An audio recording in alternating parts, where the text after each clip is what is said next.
O syempre, issue.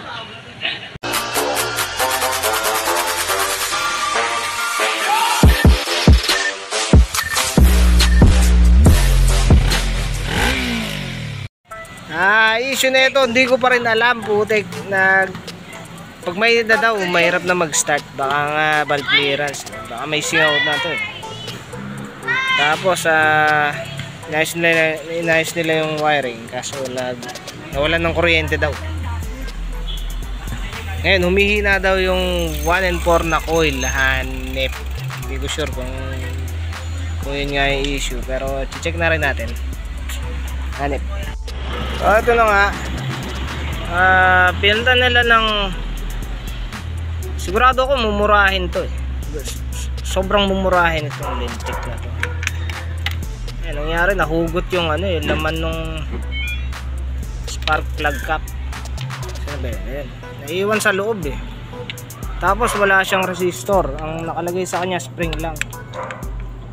Ayan, tapos ang nirereklamo nila, mahina daw yung kuryente. Ganda. Kaya ako pinapabili ng ng medyo may presyo na pyesa.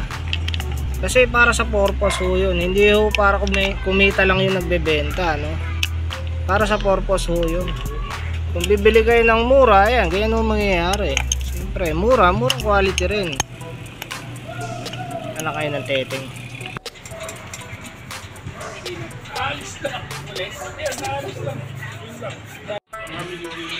So ito, hindi ko alam kung baka job to, Lintik na to, putik.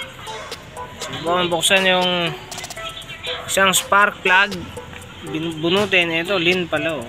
Baka yung problema, hindi nakakapasok yung gas. Yung sinasabi nilang nag-hard start, baka hindi pumapasok yung gas. Hanip na yan. Puting-puti eh. Hanip. So ito, inayos ko na yung itong pulsar tsaka pulsar plate mo. Inayos ko na yung latag niya kasi kumakalog pala. Kaya pala nawawala-wala yung kuryente.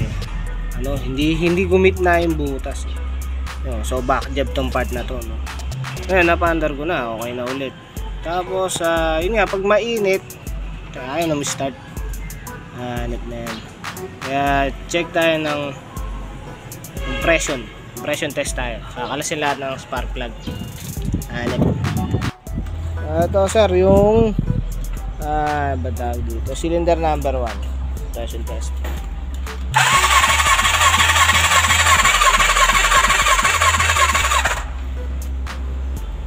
Hindi nagsisinungaling yan hanip na yan. Ano yan? Cylinder number 1. Ito, cylinder number 2.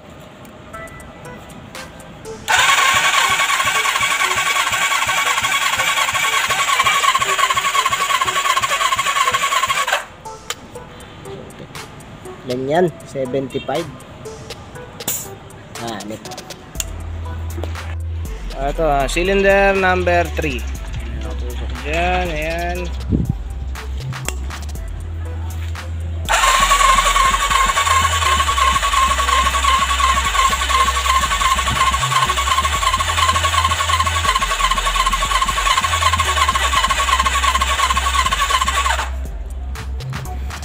Ayan, 75, 80. Hanip na yan. 75 yan, 75. Putik. Ito, 4. Cylinder number 4. Ayan, hose. On. Throttle. Ay, putik. Sorry. Mataas to.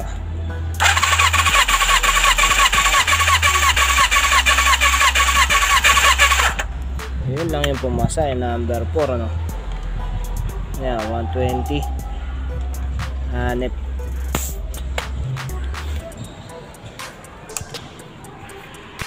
So yun, nakapag-compression test na tayo. Yun, kailangan silipin tong ibabaw eh. Kaya importante talaga malaman yung storya talaga ng motor. Kasi yung totoong storya kasi maraming storya talaga na nadadala naman yung motor, walang issue, ganyan.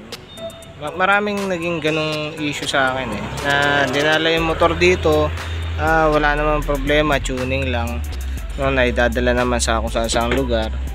Tapos pag chinek ko na, puti ko, may mga ganyang issue na nag-hard starting, no, ginawa ko lang nag-hard starting na ganito ganyan. Hindi ko naman hindi ko naman gagawin yung mga napakita ko nga kung ano yung problema eh, putik. Tulad yan, yung carb nito dati pang ibang motor, pang CBX yata, CB750 ganun. Ang lalaki talaga ng butas, ang laki ng manifold. Dalawang carb nakasarado, dalawang carb nakabukas na butterfly, no. So tapos ang kwento sa akin, nakatono daw, na itono daw ni sikat na vlogger, no.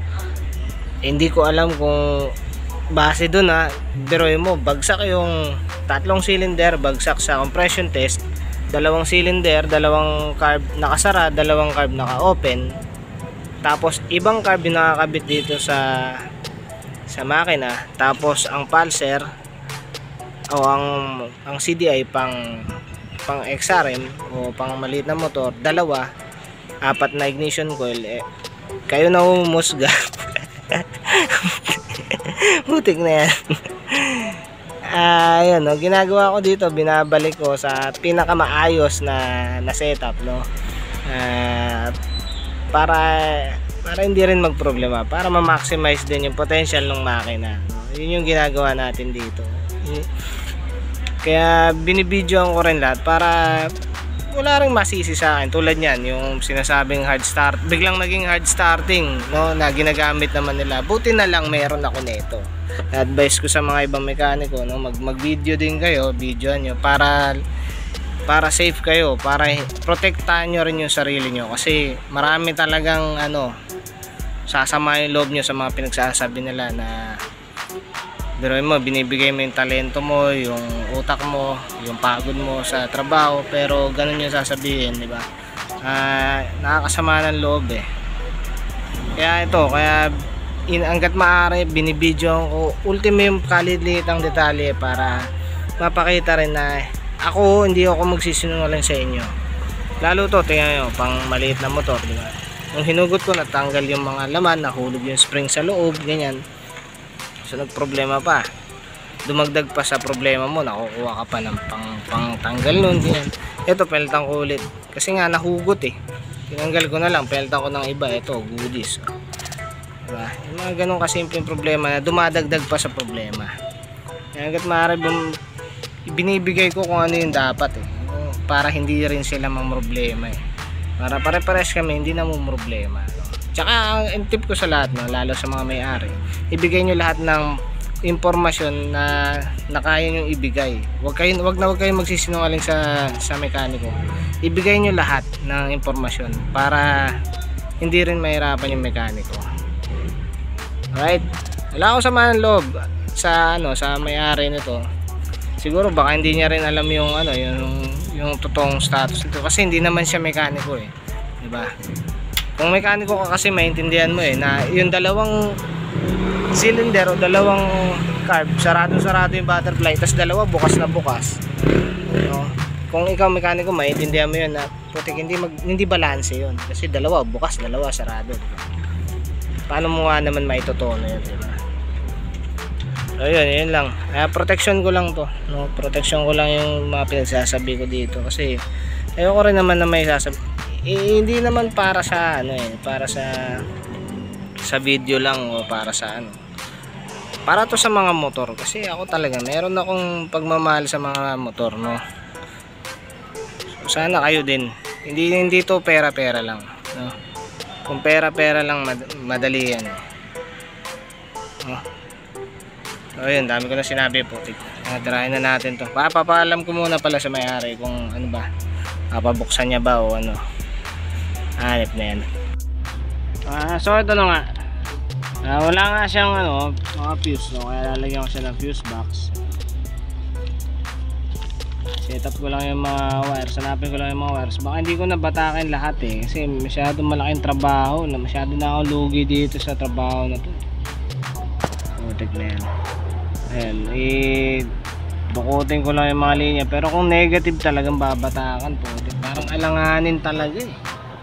Parang pansit. Parang pansit, alanganin. Hindi parang pansit yung wire, kaya parang alanganin talaga. Walang goodies tong ginawa nila na to.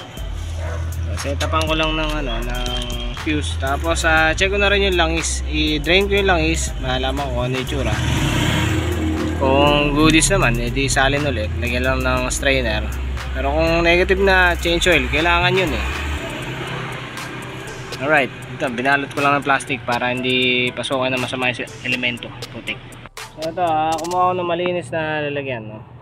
Pakita ko lang na malinis kasi mahirap na. Medyo may problema tayo sa may-ari na ito. Malinis yan. Hirap lang ganitong may issue may-ari, putik. Ayoko nung ganito. Paggawa ka sa mekanikong ayaw mo naman pala pagkatiwalaan, putik. Sana sila na lang gumawa. Taragis na yan. Baka magkaroon ng problema to sa akin isisi. Yung ginawa niya sa akin eh. Totoo lang ha. May may conversation pa kami, putik. Pwede ko ipasok dito yung conversation namin. Makita niyo lang kung anong pinagsasabi nitong hanip na to. Taragis yan. Lalo ko daw sinira yung motor ang putik. Lalo ko sinira. Nakakabit dito ang ignition system. Dalawang CDI ng XRM. Carb ng CBX 750 CBX yata yun. Na ang lalaki nga nung carb. Bukod doon may problema pa. Sarado yung dalawang butterfly, yung dalawa bukas. Tapos maayos daw yun. Putik na yan. Nakalikot lang daw ng pyesa niya kaya nagloko. Napakasinungaling ang putik talaga. Hanip na yan. Huwag nyo tularan yun ha. Hanip na yan. Kahirapan pa ng change oil ang putik. Yung drain plug nandito sa gitna. Tatakpan ng tambucho eh. Ayun. Kita nyo ba? Ayun. Kaya dito ako drain sa may filter. Nasaan tagal? Anis talaga. Baka laking issue na itong hanap. Nakarang yung headers dito sa drain plug. So ito, pakita ko lang yung setup niya, no? Baka kasi sa akin isisi to. Yan yung galing ng starter relay. Yun yung wire na ginamit. Yan papunta starter relay. Tapos ito yung papunta starter, yung brown. Ganda, no? Balanse, no? Siyempre hindi balanse, di ba? Tapos yun, ito na nga. Nag-iinit ulo ko dito sa hanip na to. Ito yung papunta sa load. Yan. Ganito kanipis na wire.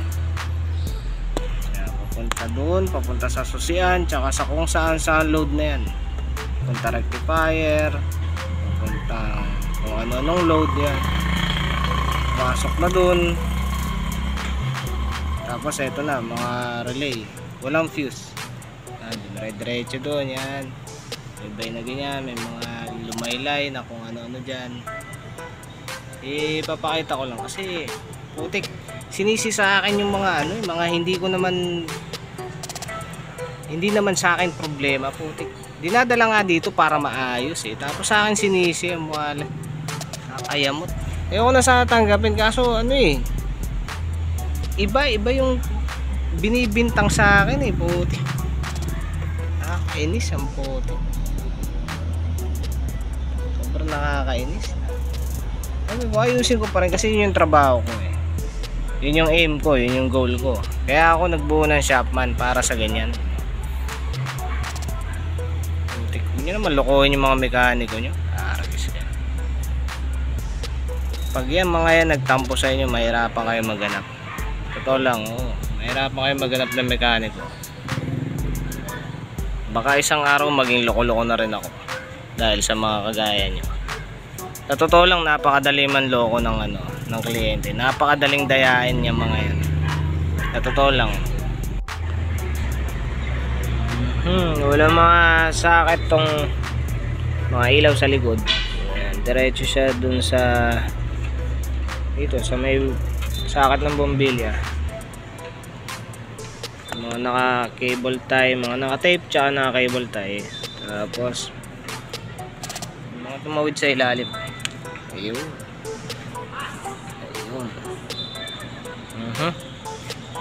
Ito nga pala yung pambukas ng upuan. Ayan. Wala dukutin mo to, tapos ilahin. Ito yung gumagalaw.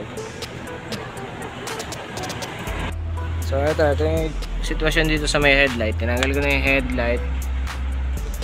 Ito yung socket para sa headlight. Tapos merong isang wire. Ginipit ko na lang yun. Nakatap yan doon sa headlight. Para matanggal ko lang yung headlight. Tapos ayan, yung sitwasyon yan. Alright.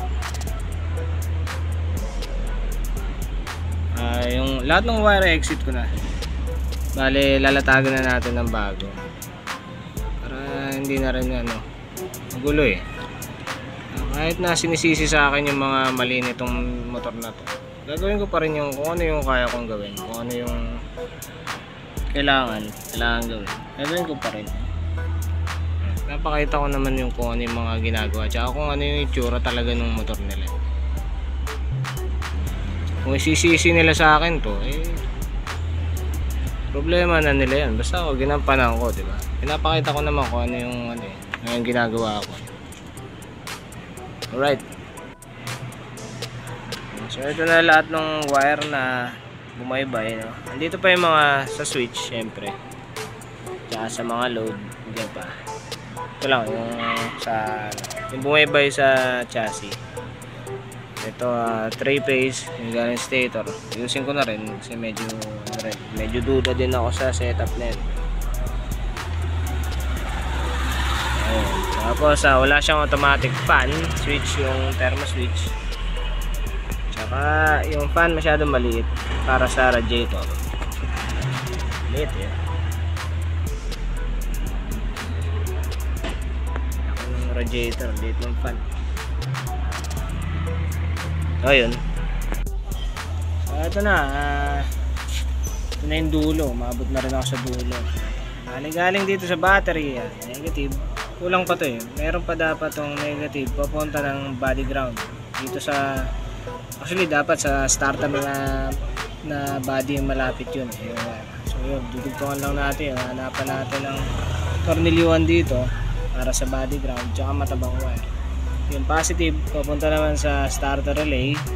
Ayun, kukuha na pa natin ng wire na mataba rin ganito. Ito galing starter. Ayan, ito na yung binata ko na wires. Yung isa para sa saan nga ba ito? Sa brake light switch. Sa brake switch, sa foot brake. Yung isa naman papunta ng starter relay. Magkaibang socket yan para kahit tatanga-tanga yung magkakabit na ito magtatanggal na ito. Ito naman para sa pickup coil. Pupunta naman yan dun. Posible naman na dito pa ilagay yan kasi mas mahaba. Para sa mga iingot-ingot. Sensya na sa mga term kasi pangit magsalita nung ito, diretso dito sa likod andun na yung CDI. So ito nga pala yung ginawa ko. Dito ko na lang nilagay yung matawag dyan, flasher relay tsaka yung fuse. May fuse box na. Ayan. Meron na siyang fuse. Yung sinisisi niya sa akin na sinira ko daw yung motor niya. Ayan. Walang ganyan yan dati. Nilagyan ko na rin ng mga terminal o socket yung coils. Right. Inaayos ko pa rin yung trabaho ko, no? Kahit na ganyan yung mga pinagsasabi ng mga tao. Ito papunta sa fan. Tapos ito yung sa susian. Ito naman yung sa accessory line. So yan. Pagka gusto nilang hugutin, hindi nila gusto yung trabaho ko, hugutin nila yung wire, yan. Dire-diretso, madali nang tanggalin. Wala nang mga nakatap kung saan-saan. Dati daming wire. May wire dito, may wire dito. May kung saan-saan nakatap na wire. Tatanggal ko na. Hanip. Meron pa kaya ata dyan. Tatanggalin. Ayun. Meron. Dami pa yan. Tatanggalin ko na lang. Hanip. So ito sinara ko na kasi okay na ako dyan sa gitna hanggang likod, no? Yung sa likod yung tail light tsaka ano na lang, signal light yung itatap ko. Bali okay na ako dun sa mga socket niya. Dito sa gitna yung fan ito naka-automatic, kaso wala siyang automatic switch eh. Yung iba tawag doon yun, nandun thermo switch, wala siyang ganun eh. Kaya gagawin ko yung dating setup pa rin. Ito kasi ginawa nila naka ground to, tapos yung positive nilagyan nila ng switch. Bali gagawin ko ngayon naka positive na babad to. Yung original setup nakababad yung positive, nakadiretso sa fuse, tapos yung switch na negative trigger ilalagay ko na lang sa switch dito. Meron siyang mga switch dito, yung mga nilagay sila ng switch na medyo mayaman sila sa nut eh. Medyo mayaman sa nut. Pasensya na kung tinatawanan ko yung mga trabahong ganyan, no? Kasi yung sama nung sinabi sa akin talaga dito, mayari, grabe talaga yung mga sinasabi sa akin eh. Yan, natatawa na lang ako eh. Hanip na yan. May karapatan naman ako pagtawanan yung mga pinaggagawa nila, sinasabi nila. Ayun ito okay na ako dito sa mga wire dito. Okay na tong ito yung supply galing sa Suyan. Kasi ito lahat ng accessory line, bali andyan na lahat yan. Dito na magsasakit papunta sa mga switch at saka sa gauge. Ito binunot ko lang yung switch para ayan, may itsura niya.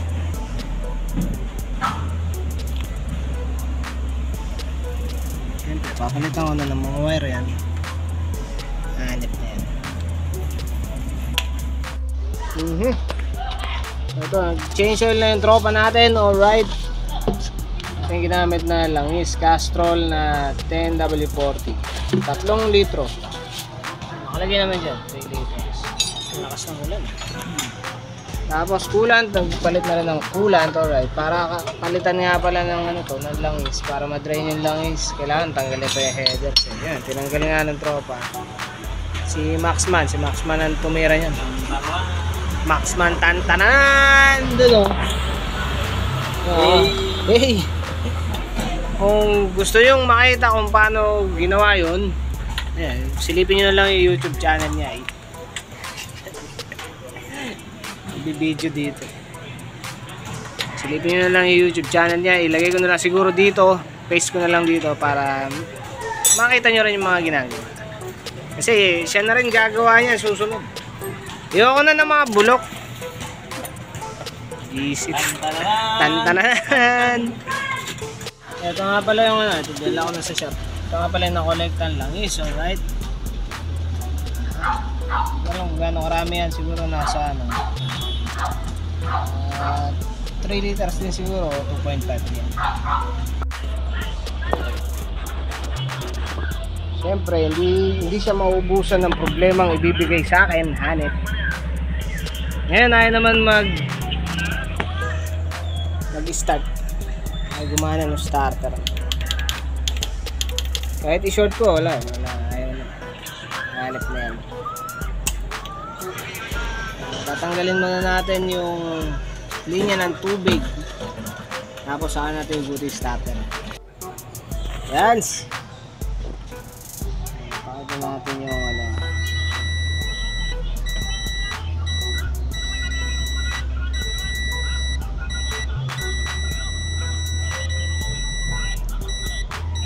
Tapat mo doon sa nawawala. Nagkakaroon pa rin. Ayun, nawawala eh. Ayun. So, parang lumang video to. Ang labo po. Labo eh. Yan. Nakita niyo ba? Yan. Yan. Naka-U na eh. Naka-U na yung armature. O commutator bars pala. Tapos yung mga carbon maninipis na. Konti na lang. Ayun eh.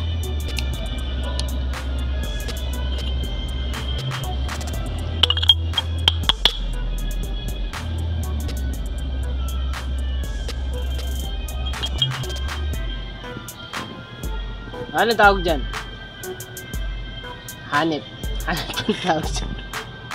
So ito na, may nabili na tayo na ano na pamalit.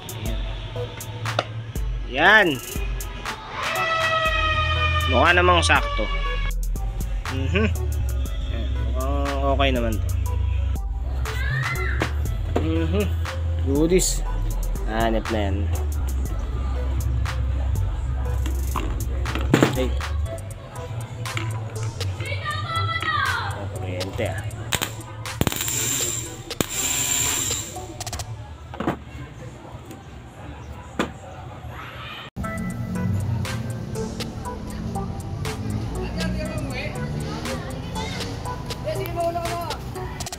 Ito, video ko lang tong ano, nagli-leak dito na hindi ko naman ginalaw, no? Dito lang ako gumalaw sa starter tsaka tong carb, electrical.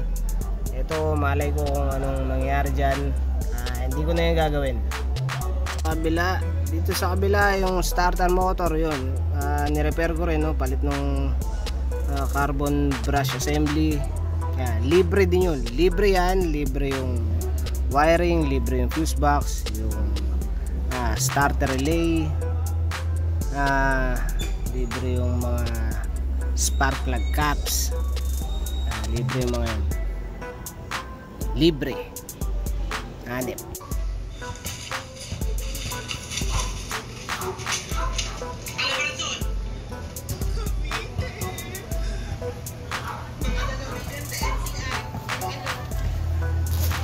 Panik ka. Hindi, walang alam to, walang audio to. Ano ko na lang. Batawag din. Isa yun. Voice over.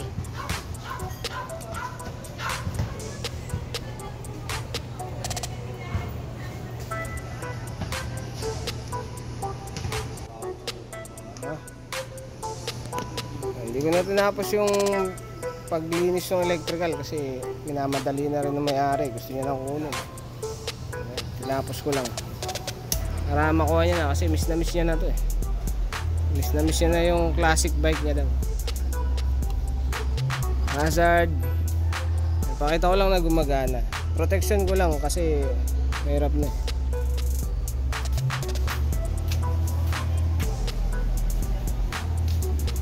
Medyo maraming hindi magandang sinabi itong may-ari na ito.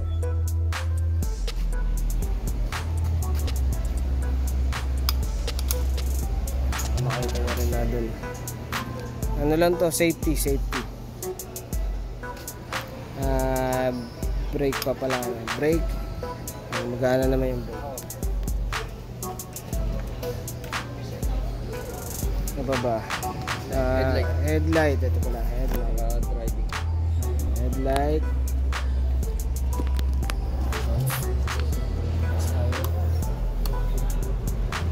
Ano siya, pass. Driving. Weapon.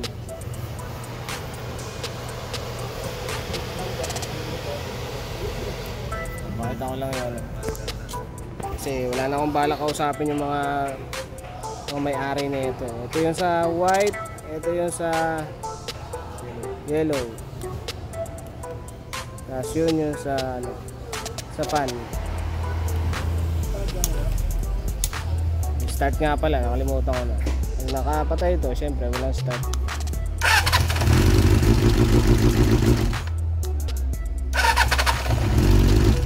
Pag nakapatay, hindi mo may start. Busina. Gawin nyo na to.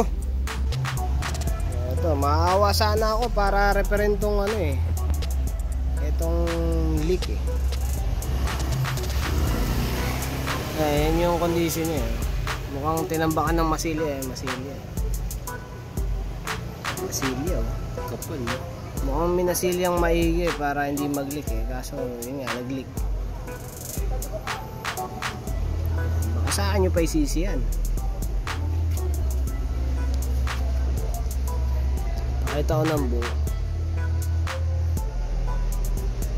Litaw na litaw yung masilya. Silya eh. Ayun, biyak na yun oh. Ayun. Mabusan. Kaprap talaga yun sa init eh. Baka sisi nyo pa to sa akin ha. Tapos steel approach. Hey! So ito, bigay ko lang yung summary, no. Ito yung ano, yung tangke na putik-lik na leak. Ang daming problema na itong motor na to. Yun nga, ginawa ko dito. Palit ako ng carb na pang GPSA talaga.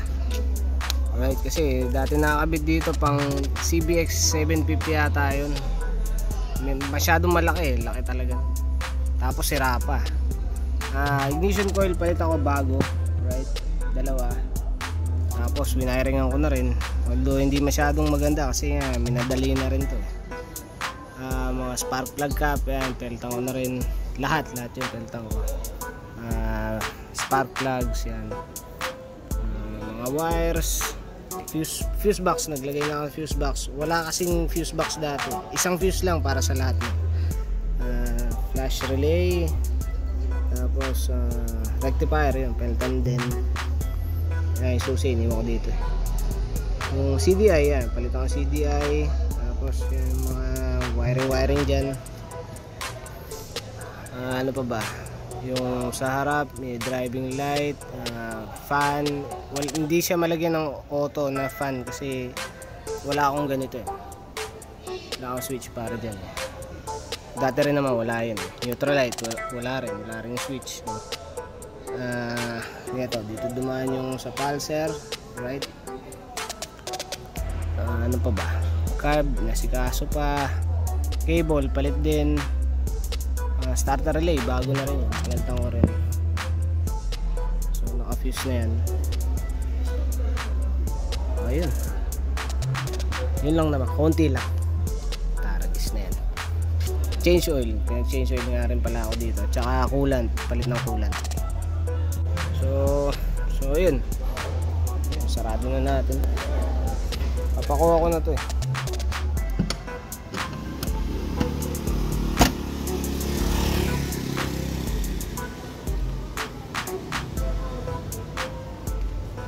Gumawa lang ako ng video para kasi lahat sinisi sa akin eh na ito totoo sinabi sa akin to, sinira ko daw yung motor niya. Dinala dito sa shop para sirain ko daw. Hanip na yan. Hanip talaga.